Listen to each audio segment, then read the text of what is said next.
Desde el inicio de la invasión rusa, los ojos del mundo se fijaron en las capitales europeas, y entre ellas, París, quedó marcada por un estigma. Parecía que no estaba cumpliendo con lo que prometía. Los gráficos internacionales, los titulares más duros y hasta los comentarios de sus propios aliados insistían en lo mismo. Francia no estaba dando lo suficiente. Según las cifras en bruto, su contribución quedaba por debajo de los países bálticos, los escandinavos y hasta de naciones mucho más pequeñas. En apariencia, París jugaba a ser un espectador en un conflicto que exigía acción inmediata. Un funcionario del Parlamento Europeo llegó a declarar: Francia aparenta ser un socio renuente, pero las estadísticas no cuentan toda la verdad. Esa frase abriría la puerta a un misterio que hoy parece imposible de ignorar. Y es que Francia tiene un largo historial de ser subestimada. Desde la Segunda Guerra Mundial hasta la decisión de no seguir ciegamente a Washington en Irak, París ha cultivado el papel del tapado, del jugador silencioso que aguarda el momento justo para golpear con fuerza. Esta vez, en Ucrania, esa misma estrategia estaba desplegándose con una precisión quirúrgica.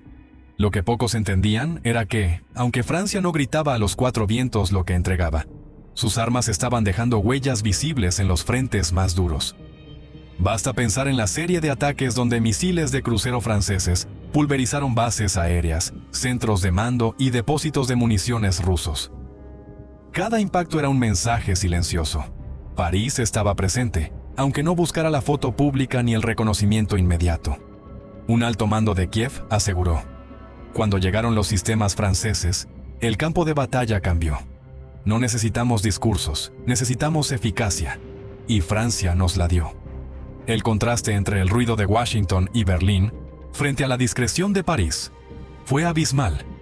Mientras los estadounidenses se enredaban en debates internos y los alemanes inflaban promesas futuras en sus balances, Francia prefería entregar primero y anunciar después. Esa diferencia de estilo explicaba, en gran medida, por qué los gráficos internacionales mostraban números más bajos de los reales. Lo más intrigante es que en apenas 3 años, el flujo de ayuda francesa dio un giro monumental. En 2022, todo comenzó con pequeños lotes de misiles antitanque Milan, algunos obuses Caesar y vehículos blindados B-A-B, tomados de reservas. Un gesto tímido, en apariencia. Pero para 2023, París dio un paso inesperado. Junto a Reino Unido, aprobó el envío de misiles de crucero Scalp, gemelos de los Storm Shadow británicos. Y en 2024, Emmanuel Macron soltó la bomba. Un paquete de hasta 3.000 millones de euros en un solo año. Los analistas internacionales no pudieron ignorar esa jugada. Francia había pasado de la cautela a comprometerse con un ritmo constante de ayuda, y en marzo de 2025, añadió otros 2.000 millones. No era una reacción improvisada, sino una estrategia de largo alcance. Más aún, el acuerdo firmado en febrero de 2024 entre París y Kiev selló una alianza para 10 años, un pacto que iba mucho más allá de simples armas. Hablaba de cooperación industrial, entrenamiento y hasta del ambiguo paraguas nuclear francés. En palabras de un consejero de la presidencia gala, no es un cheque aislado, es una promesa de acompañamiento estratégico hasta bien entrada la década del 30. El resultado de todo esto era demoledor. Más de 7.000 millones en apoyo militar directo, sin contar lo que París canalizaba por los fondos comunes de la Unión Europea. Pero de nuevo, los números oficiales no mostraban la magnitud. Aquí surge la verdadera pregunta: ¿por qué Francia parecía menos generosa en los informes internacionales? La respuesta estaba en la manera de registrar sus compromisos. Alemania, por ejemplo, inflaba sus cifras incluyendo contratos futuros de producción, aunque aún no hubiera una sola pieza entregada. Francia, en cambio, actuaba al revés. Primero enviaba, después reponía. Y casi siempre, sin detallar públicamente el valor exacto. Ese estilo discreto hacía que índices como el Data Transparency Index del Instituto Kiel mostraran a Francia en los últimos lugares. Pero en realidad, esa opacidad escondía un flujo constante de armamento que cambiaba la balanza en el terreno. Un oficial de la OTAN lo describió así: el problema con Francia no es la falta de ayuda, sino la falta de cifras visibles. Lo que vemos en los campos de batalla y lo que leemos en las planillas son dos mundos distintos. Uno de los ejemplos más reveladores estaba en los misiles Scalp. Estas armas, capaces de alcanzar objetivos a 300 kilómetros, costaban entre 2 y 3 millones de euros cada una. Y aunque París nunca reveló cuántos había entregado, las operaciones en el frente sugerían que podían ser más de un centenar. Eso significaba cientos de millones de euros omitidos en las estadísticas oficiales. El caso era todavía más llamativo con las bombas Hammer, municiones convencionales transformadas en guiadas gracias a kits franceses. Kiev las usaba a diario, pero tampoco aparecían en los reportes publicados por París. Para que quede más claro, repasemos algunos de los puntos clave donde los números no coinciden con la realidad. Los misiles Scalp, oficialmente invisibles en los informes, pero con decenas de ataques documentados. Los lotes de Milan antitanque, cuyo volumen nunca fue detallado, aunque hay pruebas de su uso constante. Los sistemas Crotale y Mistral, vitales en la defensa aérea, de los que tampoco se conocen cifras exactas. Los vehículos blindados, muchos entregados en secreto y modificados en talleres ucranianos. Todo esto dejaba al descubierto una narrativa peligrosa. Francia no solo estaba enviando más de lo que decía, sino que lo hacía de una forma calculada para que el mundo lo subestimara. Una jugada de ajedrez político y militar que mantenía a Moscú con dudas sobre el alcance real de los recursos de Kiev. Un asesor del Ministerio de Defensa francés se atrevió a resumirlo con una frase inquietante: "Es mejor que los rusos no sepan cuánto hemos entregado. La confusión también es un arma". Y en esa confusión, el papel de Francia se volvió mucho más determinante de lo que reflejaban los titulares internacionales. El misterio se volvía todavía más inquietante cuando se analizaban los sistemas específicos que Francia había puesto en manos de Ucrania. Cada uno de ellos escondía una historia paralela, marcada por cifras difusas, contratos invisibles y resultados muy concretos en el campo de batalla. El misil Scalp, gemelo francés del Storm Shadow británico, se convirtió en la joya de la corona. No se trataba de un proyectil común, era una pieza de precisión, diseñada para perforar refugios blindados, hangares y centros de mando. Su alcance superaba los 300 kilómetros, lo que permitía a Kiev atacar más allá de las líneas tradicionales de combate. Desde su primera aparición en 2023, la narrativa de la guerra cambió. Y en 2024, París dio un paso que sorprendió a todos. Autorizó el uso de estas armas contra objetivos dentro del propio territorio ruso. Un alto funcionario ucraniano describió el impacto con estas palabras: "Los Scalp franceses nos dieron la capacidad de golpear donde antes solo podíamos mirar". Para asegurar que el suministro no se agotara, Francia y Reino Unido reactivaron la producción en 2025. Era una señal inequívoca de que Europa no permitiría que Ucrania perdiera la capacidad de atacar en profundidad. Pero lo más llamativo es que, en los informes oficiales, esas entregas brillaban por su ausencia. Junto a los Scalp apareció otro recurso casi invisible en las estadísticas: las bombas Hammer. Eran municiones corrientes, convertidas en guiadas gracias a kits franceses de precisión, baratas, adaptables y devastadoras. Ofrecieron a los pilotos ucranianos la oportunidad de realizar ataques quirúrgicos sin necesidad de gastar misiles mucho más costosos. Y sin embargo, tampoco figuraban en los registros públicos de París. Lo mismo ocurría con los misiles Milan.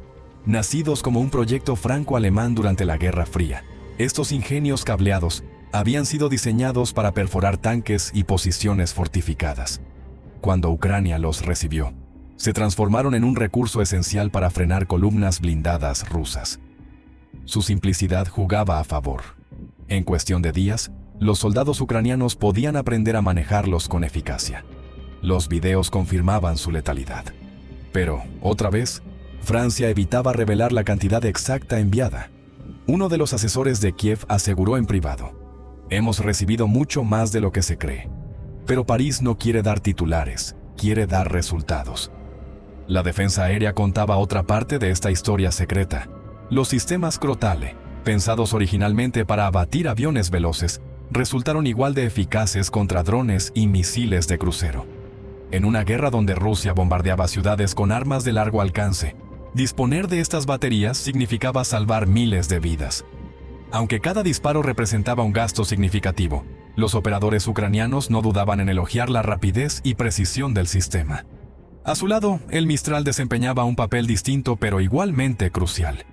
Pequeño, portátil, capaz de lanzarse desde el hombro, ofrecía a los soldados de infantería un escudo inmediato contra helicópteros, aviones rasantes y, sobre todo, los temidos drones Shahed.